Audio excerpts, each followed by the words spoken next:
Chapter 4 का class 12 physics का magnetic effect of current का बच्चे क्या motion of A charge particle in a uniform magnetic field. क्या बोले motion of A charge particle in a uniform magnetic field. क्या होगा बच्चे देखिए केस फर्स्ट क्या होगा कि when initial velocity is parallel to the magnetic field होगा। क्या बोले कि when initial velocity is parallel to the magnetic field होगा तो उस केस में थीटा 0 होगा, sin थीटा क्या होगा 0 डिग्री हो जाएगा। sin थीटा 0 का वैल्यू कितना होगा 0।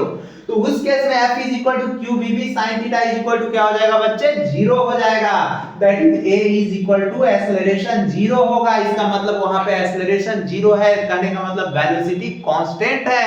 मतलब चार्ज पार्टिकल का पाथ कैसा होगा स्ट्रेट लाइन होगा, यूनिफॉर्म वेलोसिटी से मूव करेगा वो चार्ज पार्टिकल। आ रहा है बात समझ में। आप लोग से पूछेगा कि पाथ ऑफ चार्ज पार्टिकल क्या है, तो यहाँ पे पाथ ऑफ चार्ज पार्टिकल क्या होगा स्ट्रेट लाइन होगा और कैसा वेलोसिटी होगा कांस्टेंट वेलोसिटी होगा। आ रहा है बच्चे, क्योंकि एक्सेलरेशन 0 होता है तो वेलोसिटी कांस्टेंट होता है। तब तो हम लोग लिखते हैं when a body covered equal displacement in equal interval of time. अब केस 2 हम लोग देखने जा रहे हैं। केस नंबर है क्या when initial velocity is perpendicular to the किसके है मैग्नेटिक फील्ड के।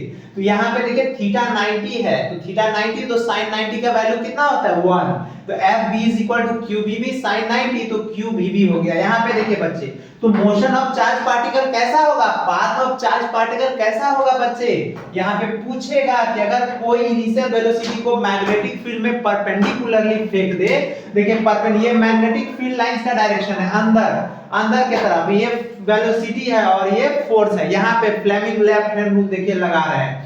क्या बोले थे ये फोर्स बचाएगा, देखिए फोर्स के डायरेक्शन में रखे तो ये क्या होता है फील्ड, देखिए फील्ड किधर जा रहा है अंदर। और देखिए ये वेलोसिटी या मोशन ऑफ चार्ज पार्टिकल देखिए तो जा रहा है ऊपर, मतलब मैग्नेटिक फील्ड लाइन से क्रॉस लाइन जो बता रहा है बच्चे तो ये into the plane of board है। क्या है into the plane of board है। तो देख रहे हैं कैसे घूम रहा है चार्ज पार्टिकल का मोशन ऐसे हो रहा है बच्चे, देखिए ऐसे मोशन कर रहा है, ऐसे ये एरो को समझिए ऐसे मोशन कर रहा है, ठीक है। तो इस केस में पाथ होगा, पाथ ऑफ चार्ज पार्टिकल कैसा होगा, पाथ जो होगा path of charge particle, path of charge particle is uniform होगा। क्या होगा बच्चे इज यूनिफॉर्म सर्कुलर मोशन होगा। क्या होगा यूनिफॉर्म सर्कुलर मोशन होगा। आ रहा है बात समझ में। तो यूनिफॉर्म सर्कुलर मोशन होगा तो यहाँ पे क्या होगा सेंट्रीपिटल फोर्स mv²/r जो होगा बच्चे वो बैलेंस करेगा किसको QVB को। तो देखिए तो ये v से v कट जाएगा तो यहाँ से r क्या आ जाएगा रेडियस कितना आ गया mv/QB। तो ये फॉर्मूला आप लोग को याद रहेगा mv/QB। अब आपसे पूछेगा बच्चे टाइम पीरियड के बारे में, किसके बारे में पूछेगा जैसे टाइम पीरियड के बारे में, टाइम ऑफ रिवॉल्यूशन के बारे में आपसे पूछेगा। तो time of revolution time period क्या होता है 2πr/v होता है फॉर्मूला। तो देखिए तो यहाँ पे 2πr और v के जगह पे कितना पुट कर सकते हैं देखिए तो देखिए 2πr टाइम पीरियड बराबर क्या होता है 2πr/v। इसको हम मिटाते हैं बच्चे। क्या बोले टाइम ऑफ रिवॉल्यूशन आपसे पूछेगा, अच्छे से देखिएगा ये पूछा जाता है बच्चे कि पाथ क्या होगा। तो पता चल गया कि पाथ इसका यूनिफॉर्म सर्कुलर मोशन होगा और टाइम ऑफ रिवॉल्यूशन क्या हो जाएगा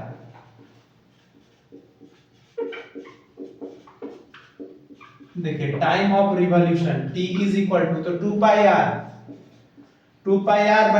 तो है, t के जगह पे देखिए 2πv r के जगह पे कितना रख सकते हैं mv/QB। तो देखिए तो v कट गया तो कितना आ गया 2πm/QB। मतलब टाइम पीरियड इनवर्सली प्रोपोर्शनल हो गया किसके चार्ज के। मतलब कोई भी चार्ज पार्टिकल का यहाँ पे कौन चार्ज मूव कर रहा है बच्चे पॉजिटिव चार्ज मूव कर रहा है। तो पॉजिटिव चार्ज जितना ज्यादा होगा उसका टाइम पीरियड उतना कम होगा।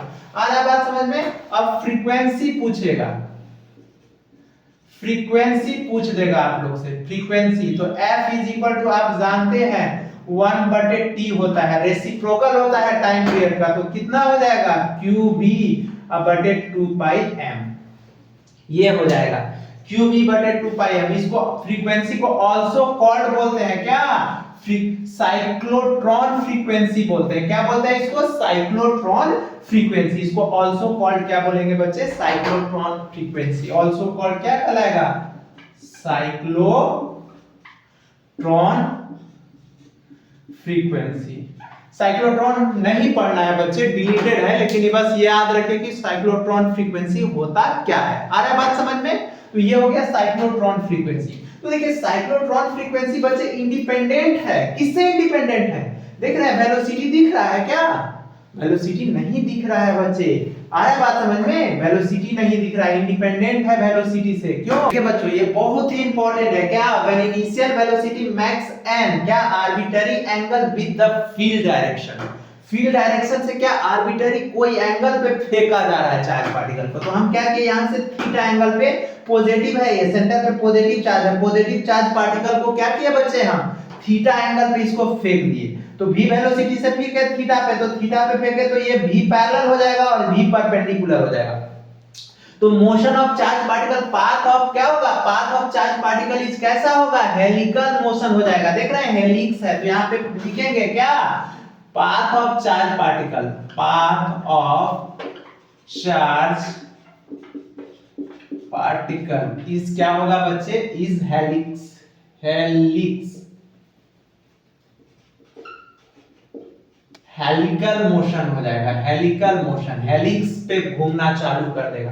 तो यहाँ पे घुमाना कौन चालू कर रहा है बच्चे, अगर v पैरेलल तो स्ट्रेट लाइन में लेके जाना चाह रहा है इसको, लेकिन परपेंडिकुलर डायरेक्शन जो हो रहा है इसको क्या कर रहा है, सर्कुलर मोशन में मूव करा रहा है, लेकिन वही किसमें, हेलिक्स में, सर्कुलर मोशन में मूव करा रहा है इन हेलिकल पाथ में। आ रहा है ना बात समझ में। तो यहाँ पे हम लोग लिखेंगे क्या कि सेंट्रीपिटल फोर्स किसके बराबर होगा, तो देखिए तो m v परपेंडिकुलर स्क्वायर बटे r इज इक्वल टू क्या लिखे थे, q v perpendicular q v b sin theta. तो देखिए तो ये v परपेंडिकुलर से कट जाएगा, तो r इज इक्वल टू कितना हो जाएगा, m v परपेंडिकुलर बटे ये आ जाएगा q v। तो इसी को m और v परपेंडिकुलर को देख लीजिए, वहां से क्या लिखेंगे, v sin थीटा अब बटे q v। ये r आ गया, रेडियस आ गया, रेडियस ऑफ कर्वेचर आ गया, मतलब रेडियस, रेडियस ऑफ कर्वेचर आ गया, radius of curvature of helix आ गया। आ रहा है बात समझ में। ये r पता कर लिए बच्चे। तो अब हम लोग यहां से तो टाइम पीरियड और फ्रीक्वेंसी भी तो निकाल सकते हैं। तो देखिए बच्चे, ये जो बना रहा है एक एक रिवॉल्यूशन जो चल रहा है, तो ये एक रिवॉल्यूशन के बीच के डिस्टेंस को हम लोग पिच बोलते हैं। क्या बोलते हैं, pitch, the linear distance between क्या, the linear distance between one oscillation, उसको हम लोग बोलते हैं पिच। देखिए आगे बढ़ते हैं बच्चे, यहाँ पे हम लोग क्या लिए, तो ये हो गया motion of charge particle is क्या होगा, हेलिकल मोशन हो गया, हेलिक्स में मूव करेगा। अगर कोई भी चार्ज पार्टिकल वो मैग्नेटिक फील्ड में एंगल पे फेंकेंगे तो वो कैसे मोशन करेगा, हेलिक्स में, स्प्रिंग के जैसा, हेलिक्स स्प्रिंग ही है। तो अब टाइम पीरियड क्या होगा, टाइम पीरियड, इसको हम लोग t लिखेंगे। तो t is equal to 2 pi r बटे v परपेंडिकुलर। तो देखिए तो 2 पाई r के जगह पे m v sin थीटा बटे इसको v sin थीटा लिखेंगे, v परपेंडिकुलर को इनटू q v। देखिए तो ये कैंसिल हो गया, तो ये हो गया 2 पाई m बटे q v। मतलब चार्ज पार्टिकल जो हो गया इंडिपेंडेंट हो गया किस पे, वेलोसिटी पे, velocity of perpendicular component of charge particle की इस पे। अब इसका फ्रीक्वेंसी क्या हो जाएगा,